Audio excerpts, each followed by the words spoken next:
कई चरणों में राजा विक्रमादित्य ने संपूर्ण भारत को जीता। सबसे प्रथम चरण में विक्रमादित्य ने मालवा के शकों को पराजित किया। शक मालवा से गुजरात भाग गए, तो फिर विक्रमादित्य ने शकों को गुजरात में पराजित किया। यहाँ से शक सिंध भाग गए, तो विक्रमादित्य ने सिंध में शकों को पराजित किया और शकों को भारत से बड़ी दूर खदेड़ दिया। द्वितीय चरण में राजा विक्रमादित्य ने मध्य भारत का मध्य देश का अभियान किया और मालवा से आगे बढ़कर के मत्स्य देश को जीता, जो कि राजस्थान में था। यहाँ से कुरु जनपद को जीता, जो कि हरियाणा और दिल्ली के आसपास था। वहां से पांचाल जनपद को जीता, जो कि उत्तर प्रदेश में था। यहाँ से मथुरा को जीता, जो कि उत्तर प्रदेश में था, और आगे बढ़कर के प्रयाग तक अपने साम्राज्य का विस्तार किया। प्रयाग जीतने के उपरांत राजा विक्रमादित्य पूर्वी भारत की ओर आगे बढ़े और इन्होंने पूर्व दिक को जीता। पूर्व दिक यानी पूरे उत्तर प्रदेश को जीत लिया।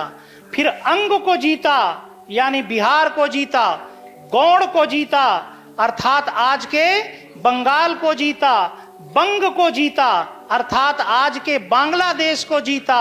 और कलिंग को जीता, अर्थात आज के उड़ीसा को जीता। फिर उन्होंने दक्षिण भारत का अभियान किया और दक्षिण भारत के क्रम में उज्जैन से उन्होंने अपरांत को जीता। अपरांत अर्थात कोंकण वाला क्षेत्र। अपरांत को जीतने के उपरांत उन्होंने विदर्भ को जीता, नागपुर के आसपास का क्षेत्र। विदर्भ को जीतने के उपरांत उन्होंने आंध्र को जीता, आंध्र प्रदेश का क्षेत्र। और फिर उन्होंने कुंतल को जीता। कुंतल अर्थात आज का कर्नाटक का प्रदेश। इसके बाद राजा विक्रमादित्य ने सिंहल द्वीप को जीता। सिंहल द्वीप यानी श्रीलंका का क्षेत्र। और सिंहल द्वीप को जीतने के उपरांत उन्होंने हिंद महासागर के कई द्वीपों को जीता। और फिर उन्होंने भारत के पश्चिमोत्तर क्षेत्र पर आक्रमण किया और यहाँ रहने वाले विदेशियों को भारत से पूरी तरीके से उखाड़ फेंका। पश्चिमोत्तर भारत की विजय में राजा विक्रमादित्य ने कश्मीर जीता, कावेरी और काष्ठा जीता। कावेरी और काष्ठा का क्षेत्र माना गया है हिमाचल प्रदेश और उत्तराखंड में रहा होगा। फिर उन्होंने मलेच्छों को पराजित किया, अर्थात शकों को पराजित किया। मलेच्छों को पराजित करने के उपरांत उन्होंने यवनों को पराजित किया और यवनों को पराजित करने के उपरांत उन्होंने तुषारों को पराजित किया। तुषार अर्थात कुषाणों को पराजित किया।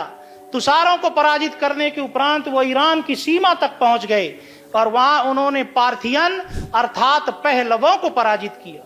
तो ये सारी बातें काल्पनिक नहीं, ये जानकारी हमें प्राप्त होती है सोमदेव की पुस्तक कथा सरित सागर से और क्षेमेंद्र की पुस्तक बृहद कथा मंजरी से। अब ये दुर्भाग्य है कि हरिसेन की प्रयाग प्रशस्ति में यदि ये कहा गया है कि समुद्रगुप्त ने पूरे भारत को कई चरणों में जीता था, तो हरिसेन ने जो कुछ भी लिखा है उसे इतिहास में सत्य मान लिया गया है। और कथा सरित सागर और क्षेमेंद्र की पुस्तक बृहद कथा मंजरी में राजा विक्रमादित्य के विजय अभियान के विषय में जो लिखा गया उसे लंबे समय तक ऐतिहासिक तथ्य नहीं माना गया।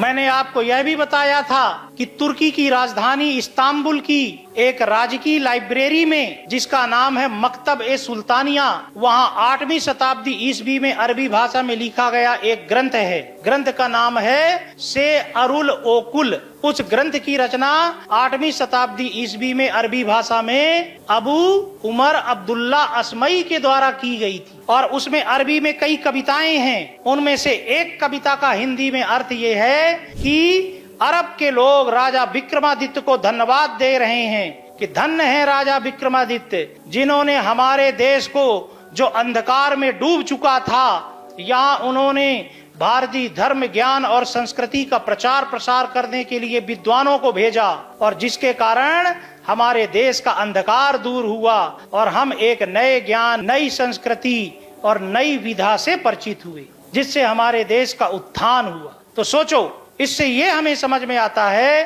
कि राजा विक्रमादित्य का प्रभाव क्षेत्र अरब तक रहा होगा।